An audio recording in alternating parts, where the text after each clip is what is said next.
আসসালামু আলাইকুম রহমতুল্লাহ।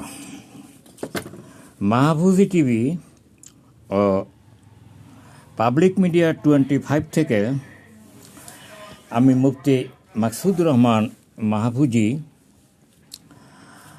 আমানত কাকে বলে এ সম্পর্কে আমি আলোচনা করব। মূলত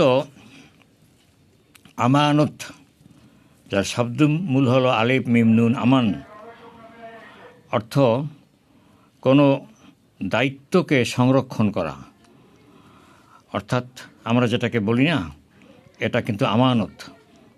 অর্থাৎ আমি একটা জিনিসকে সংরক্ষণ করলাম, সেটা যাতে নষ্ট না হতে পারে, আমার দায়িত্বটা আমি পালন করলাম, এটাকেই বলে আমানত।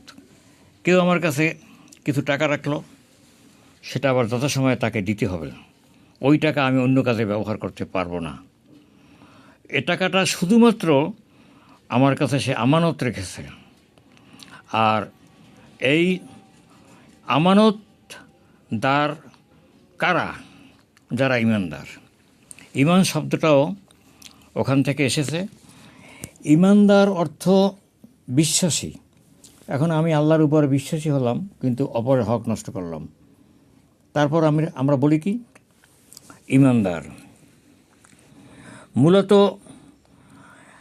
আমানতদারি যদি না থাকে, সে কিন্তু ইমানদার হতে পারে না।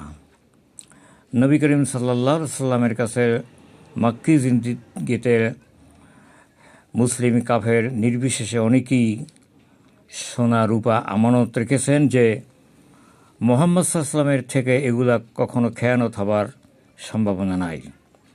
তিনি যখন মক্কা থেকে মদিনায় হিজরত করলেন, তখন সমস্ত আমানতের সোনা গহনা যা ছিল সব হযরত আলীর কাছে রেখে গেলেন, যে লোকেরা যখন জানতে পারবে আমি হিজরত করেছি, তখন যেন এটা কেউ বলতে না পারে যে সে নবী দাবি করে, সে আবদুল্লাহর ছেলে মোহাম্মদ, আমরা বলি সাল্লাল্লাহু আলাইহি সাল্লাম, সে আমানতের খেয়ানত করেছে, এই কথাটা যেন বলতে না পারে।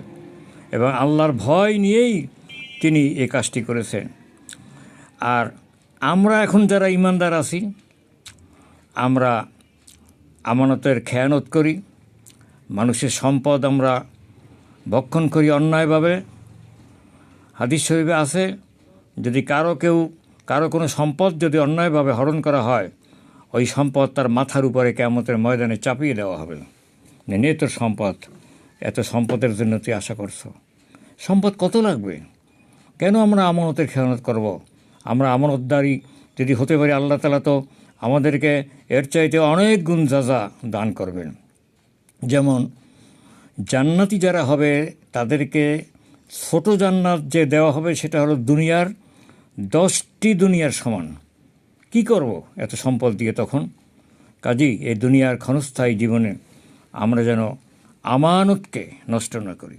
কেউ যদি কোনো টাকা, অর্থ, জমি জমা, বিষয় সম্পত্তি বা অন্য যা কিছুই আমার কাছে আমানত রাখুক না কেন, সেটা যেন আমরা খেয়ানত না করি।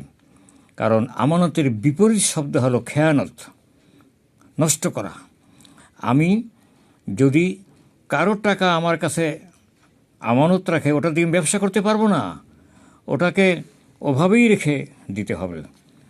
আমার আব্বা মরহুম হযরতুল আল্লাম মাওলানা আব্দুল কুদ্দুস রাহিমাহুল্লাহ তাআলা, তাকে দেখতাম যদি তার কাছে কোনো টাকা পয়সা কেউ আমানত রাখতেন, তাহলে ওটা একটা পুটলি বানিয়ে কে রেখেছে তার নাম লিখে আলমারির ভিতরে তালাবদ্ধ করে রেখে দিতেন।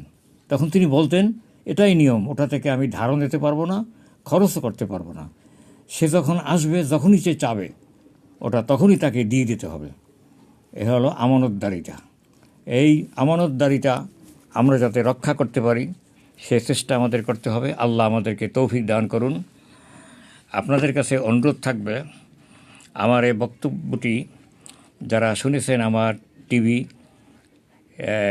আপনারা সাবস্ক্রাইব করে দেবেন এবং শেয়ার করে দেবেন, যাতে নাকি আরও বহু সংখ্যক লোক আমার এই বক্তব্যটা শুনতে পারে। আমার জন্য দোয়া করবেন। আল্লাহ হাফিজ। ওয়াখির দাওয়ানা আলহামদুলিল্লাহি রাব্বিল আলামিন। ওয়াসসালামু আলাইকুম ওয়া রাহমাতুল্লাহ।